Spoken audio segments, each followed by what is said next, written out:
Shalom Bapak Ibu yang diberkati Tuhan, senang saya bisa kembali menyapa Anda hari ini. Dan mari kita akan merenungkan firman Tuhan. Renungan singkat yang akan saya sampaikan di hari ini saya beri tema godaan seksual. Mari kita lihat Kejadian pasal 39 ayat 7 sampai yang ke-10. Selang beberapa waktu istri tuannya memandang Yusuf dengan berahi, lalu katanya, "Marilah tidur dengan aku." Tetapi Yusuf menolak dan berkata kepada istri tuannya itu, "Dengan bantuanku, tuanku itu tidak lagi mengatur apa yang ada di rumah ini, dan ia telah menyerahkan segala miliknya pada kekuasaanku. Bahkan di rumah ini, ia tidak lebih besar kuasanya daripadaku, dan tiada yang tidak diserahkannya kepadaku selain daripada engkau, sebab engkau istrinya. Bagaimanakah mungkin aku melakukan kejahatan yang besar ini dan berbuat dosa terhadap Allah?" Walaupun dari hari ke hari perempuan itu membujuk Yusuf, Yusuf tidak mendengarkan bujukannya itu untuk tidur di sisinya dan bersetubuh dengan dia. Sebuah kisah yang mengagumkan dan luar biasa, Bapak Ibu. Kita dapat temukan dari kehidupan seorang anak muda yang bernama Yusuf. Yusuf adalah seorang anak muda yang pada waktu itu bekerja sebagai budak di negeri Mesir. Ia berada di sebuah rumah tuannya yang bernama Potifar. Dan rupanya Bapak Ibu, istri Potifar ini tertarik kepada Yusuf. Dan dikatakan berhari-hari istrinya ini membujuk Yusuf untuk mengajak ia tidur dan bersetubuh dengannya. Maka dikatakan Yusuf tidak mendengarkan bujukan daripada istri Potifar. Saudara, inilah fakta bagaimana Yusuf mengalami apa yang namanya godaan seksual. Bukankah hari-hari ini, di akhir zaman ini, ada banyak hal yang sudah kita dengar. Ada banyak peristiwa-peristiwa yang sudah kita lihat dan saksikan, bahkan kita dengar. Orang-orang Kristen, anak-anak Tuhan, pelayan Tuhan, hamba-hamba Tuhan jatuh ke dalam dosa. Mereka jatuh ke dalam godaan apa yang namanya seksual. Saudara, ini merupakan sebuah hal yang patut untuk kita waspadai. Karena hari-hari ini godaan seksual ini ada di mana saja dan bisa kepada siapa saja. Oleh sebab itu, mari kita belajar dari Yusuf.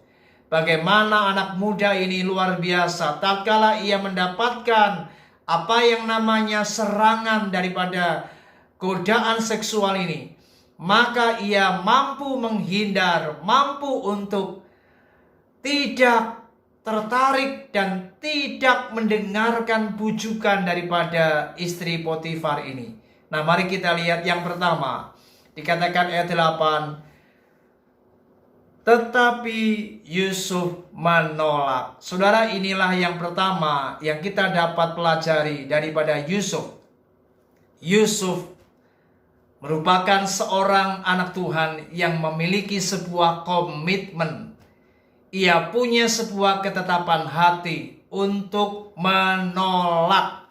Artinya ia berani berkata tidak dan ia berani menolak terhadap tawaran-tawaran yang mengajak ia untuk berbuat sesuatu yang tidak berkenan di hadapan Allah. Saudara, mari kita belajar hari ini. Jika seandainya ada godaan-godaan seksual yang terjadi pada hidup kita, mari hari ini kita harus punya sebuah komitmen seperti Yusuf, yaitu punya ketetapan hati untuk berkata tidak, untuk berani menolak terhadap hal-hal yang demikian. Yang kedua, dikatakan di ayat yang ke-9, firman Tuhan berkata, "Bagaimanakah mungkin aku melakukan kejahatan yang besar ini dan berbuat dosa terhadap Allah?" Jadi ternyata Yusuf ini luar biasa Bapak Ibu. Ia memiliki sebuah cara pandang bahwa ketika ada tawaran-tawaran yang mengajak ia untuk berbuat apa yang tidak patut, maka Yusuf ini selalu ia sadar bahwa apapun yang tidak patut, apapun yang melanggar daripada firman Tuhan, itu adalah sebuah dosa.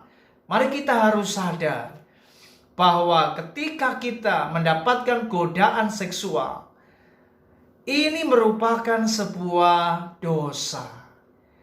Godaan seksual ini merupakan sesuatu yang mengajak kita untuk berbuat hal-hal yang melanggar firman Tuhan. Kalau Anda sadar bahwa hal-hal yang demikian ini adalah dosa, hal-hal yang demikian adalah pelanggaran terhadap hukum Allah, maka saya yakin Anda akan tidak melakukan perkara ini.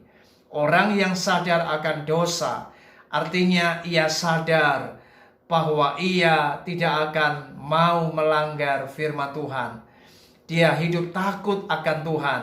Karena orang yang takut akan Tuhan sudah pasti ia sadar akan apapun yang melanggar firman Tuhan.